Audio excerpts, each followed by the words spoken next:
Em episódio exibido pelo nosso canal há algum tempo atrás, nós contamos a incrível história de Cococi, uma cidade fantasma em meio ao sertão cearense, lembram?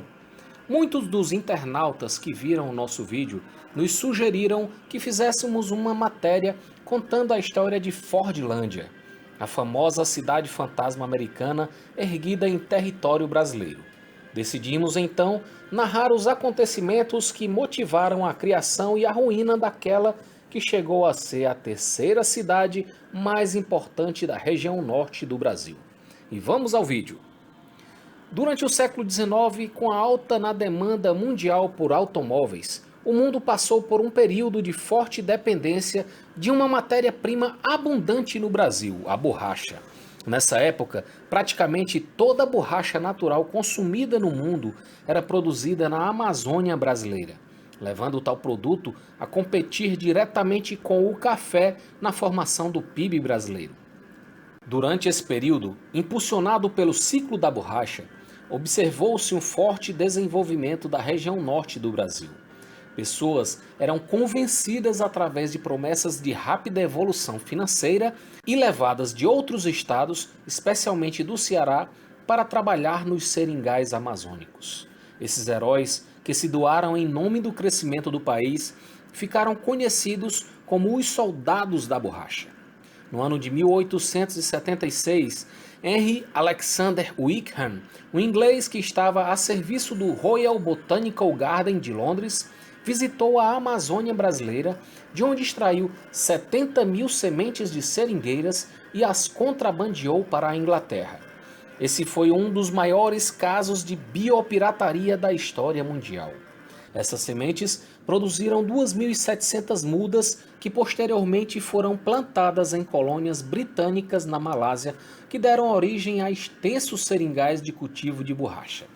Com o estudo e aprimoramento do cultivo dos seringais por parte dos ingleses, em pouco mais de 50 anos, a Inglaterra assumiu a dianteira como o maior produtor de borracha mundial, desbancando assim a Amazônia.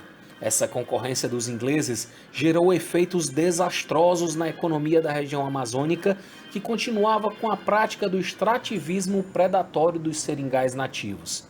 E assim continuou por mais meio século. Com a produção da borracha em queda no Brasil, os produtores de automóveis passaram a ficar cada vez mais dependentes dos ingleses que, a fim de manterem o preço da borracha em alta, criaram o cartel da borracha.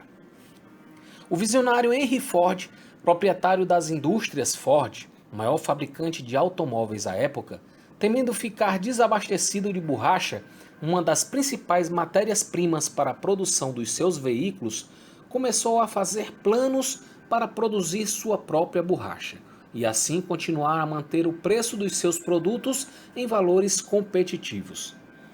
Nessa época, a Ford produzia em Dearborn, distrito de Detroit, um total de 1.200 automóveis por dia, empregando mais de 100 mil funcionários em suas fábricas.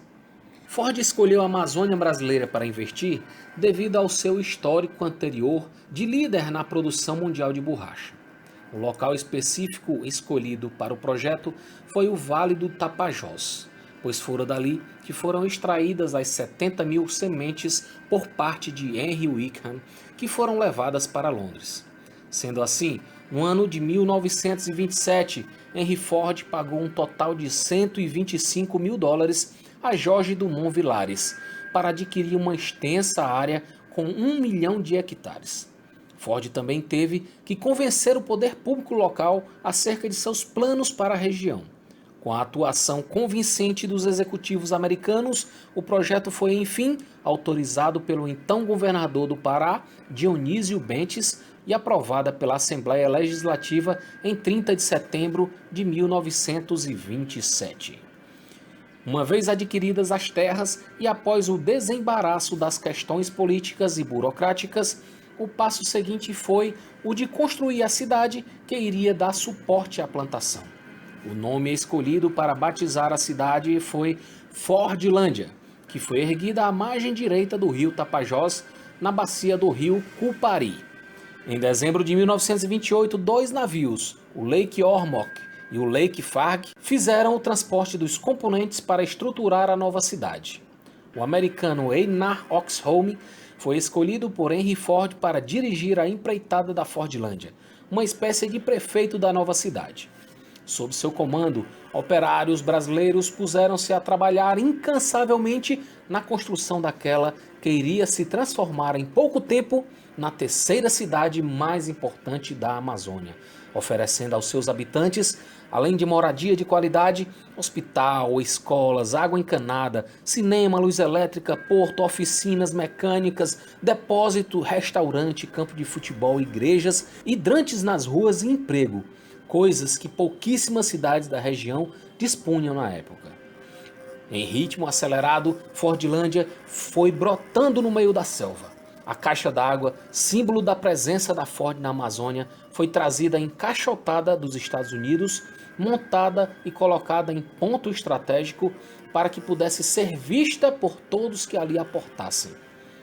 Foram construídas as vilas de casas dos funcionários, administradores e visitantes. Todas as edificações eram construídas no estilo americano. Fordlândia foi a primeira cidade-empresa edificada na Amazônia e foi criada para dar suporte à logística de produção da borracha para a indústria americana. Porém, indiretamente provocou uma verdadeira revolução na realidade local, transformando as relações de trabalho e a vida social dos seus habitantes. O escritor Jacob Cohen, no seu livro Fordlândia, A Grande Interrogação do Futuro, escrito em 1929, descreve a sequência de construção da cidade. Primeiro, os engenheiros encarregados se acomodaram na antiga casa que existia nas terras adquiridas, que foi remodelada posteriormente. Depois mandaram construir o barracão central, que serviu de escritório, consultório médico e dentário, farmácia, armazém de mercadorias, refeitório, etc. O barracão era iluminado à luz elétrica e possuía telefone e ventiladores. Em seguida, construíram o porto e o hospital, que obedecia à mais rigorosa higiene, com o serviço de ambulância equiparado ao da capital Belém. Posteriormente, foi instalado o almoxarifado, um edifício em forma de chalé, onde funcionou também a seção de eletricidade. A energia era gerada a partir de uma usina central por meio de acumuladores elétricos. Enquanto muitos operários trabalhavam na construção da cidade de Fordlândia, outros funcionários deram início aos trabalhos de derrubada da mata densa para o plantio do seringal. Em menos de um ano, concluíram a limpeza e realizaram o plantio de 400 hectares com seringueiras. Nos 2 anos posteriores, outros 900 hectares foram desmatados e usados para plantar os seringais. Por conta disso, tal episódio é tido como o primeiro grande desmatamento da Amazônia.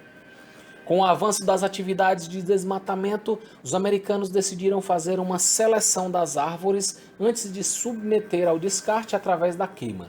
A ideia era separar a madeira que seria comercializável e beneficiar o produto para depois exportar a madeira para a Europa e Estados Unidos.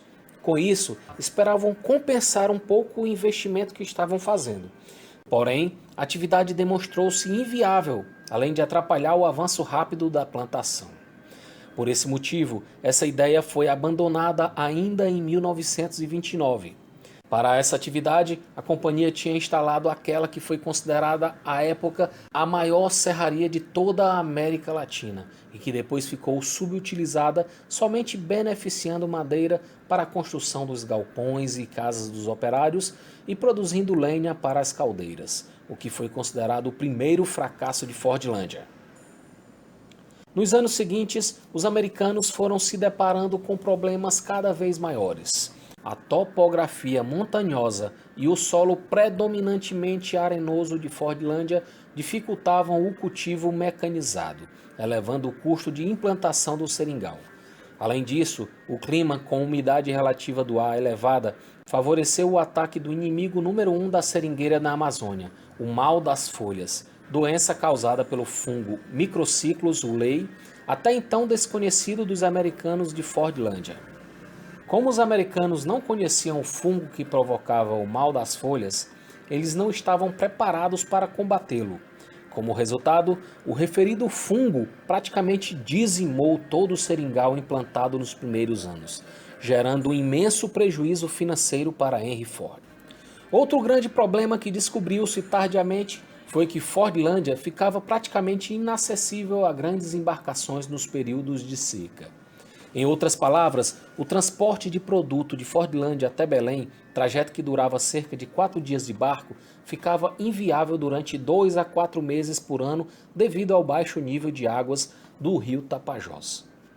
Para completar a fase ruim, os funcionários da Fordlândia demonstravam-se totalmente insatisfeitos com a forma rude como eram tratados pelos gerentes e engenheiros da empresa americana, agora sob a liderança de John Hodge, bem como da rotina rígida de trabalho da empresa e as refeições no estilo americano, a maioria enlatados e farelos.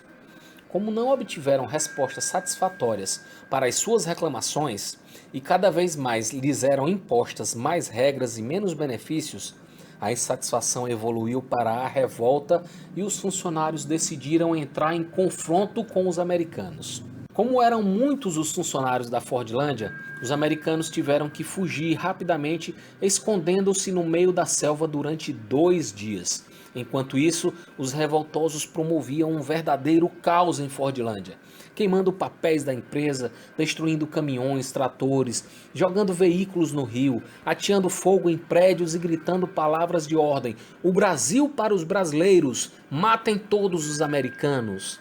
A desordem só acabou depois da chegada de soldados armados do destacamento militar do exército, que pôs um freio na sina destruidora dos amotinados e permitiu o retorno dos americanos. No entanto, para conseguirem manter a ordem e retomar o funcionamento da produção de Fordlândia, John Hodge teve que negociar cedendo a algumas exigências dos revoltosos. Os sérios problemas que Fordlândia enfrentava iam consumindo cada vez mais as reservas de Henry Ford. Esse, por sua vez, decidiu insistir no sonho da sua cidade americana no Brasil. Em 1934, a Ford conseguiu, junto ao estado do Pará, a permuta de uma área de 281 mil hectares, localizada nos fundos da gleba anteriormente adquirida, por outra de igual tamanho no município de Santarém, margem direita do rio Tapajós, onde começaram um novo plantio racional de seringueiras. Além disso, Ford contratou um especialista para diagnosticar a improdutividade do seringal. O escolhido foi James Way, que em seu relatório, dentre outras orientações, sugeriu trazer mudas de seringueiras cultivadas na Ásia, tidas como de alta produtividade garantida. Ainda em 1934, chegaram 53 mudas que foram plantadas, mas que também foram atacadas pelo mal das folhas. Porém, os americanos foram melhorando as práticas de cultivo, como seleção de sementes, utilização de mudas resistentes, enxertia e controle com fungicidas, e isso fez com que o seringal passasse a conviver com o fungo. Em 1941, 12 anos depois dos investimentos iniciais em Fordlândia, as primeiras seringueiras plantadas começaram a produzir. Porém, a produtividade foi considerada extremamente baixa e o custo de produção da borracha muito alto. Mais uma vez, Henry Ford e seu filho Edsel Ford, que herdou a presidência da companhia, se deparavam com fatores que mostravam a inviabilidade de manter Fordlândia. Mesmo assim, insistiam em mantê-la, acreditando que resultados melhores viriam no futuro. Em 1943, com a morte precoce do filho de Henry Ford, Edsel Ford, quem assume a presidência da companhia é Henry Ford II. O jovem herdeiro, com uma visão mais imediatista e observando o alto custo para manter Fordlândia, resolveu desistir do empreendimento, imputando ao fungo e a problemas com trabalhadores a responsabilidade pela queda de Fordlândia. Os americanos que geriam a cidade então voltaram para os Estados Unidos e Fordlândia, junto com todas as suas benfeitorias, foi negociada com o governo federal pelo valor simbólico de cerca de $250 mil, que foram usados para pagar o débito da Ford junto aos trabalhadores de Fordlândia.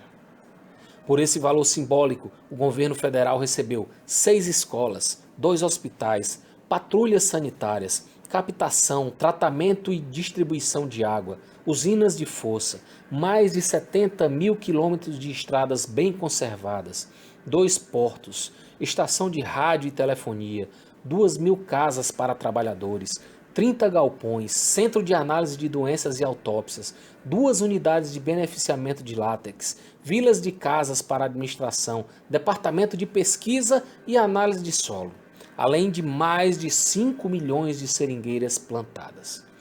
Porém, a falta de investimentos nos meses seguintes e o alto custo de produção fez com que as atividades de manutenção de Fordlândia ficassem cada vez menos sustentáveis.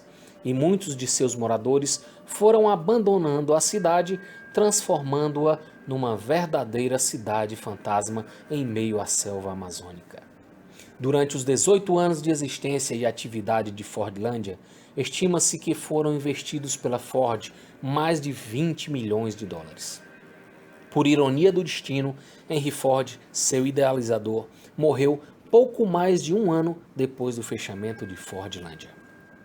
Com a paralisação das atividades em Fordlândia, seu patrimônio começou a ser dilapidado pouco a pouco, através de sucessivos leilões públicos e pelos saques praticados por populares. Na ala habitacional de Fordlândia, ainda existem alguns moradores mais resistentes a abandonar a cidade, inclusive alguns descendentes dos americanos. O cemitério de Fordlândia, pela quantidade de cruzes ali presentes, demonstra fielmente que as atividades ali desempenhadas eram deveras insalubres e foram mortais para boa parte de seus trabalhadores, que morriam por acidentes de trabalho, picadas de animais peçonhentos, ataques de animais selvagens, além de surtos de doenças como a malária e a febre amarela. Na ala operacional restaram apenas os prédios em ruínas, que teimam em manter-se de pé e servem de atrativo para turistas e pesquisadores que chegam de todas as partes do mundo interessados na incrível história por trás de Fordlândia, a cidade fantasma americana do Brasil. E apesar de todos a conhecerem pelo estigma de cidade fantasma, a fé talvez seja o que há de mais importante ali, pois o edifício que encontra-se em melhor estado de conservação é exatamente a igreja local.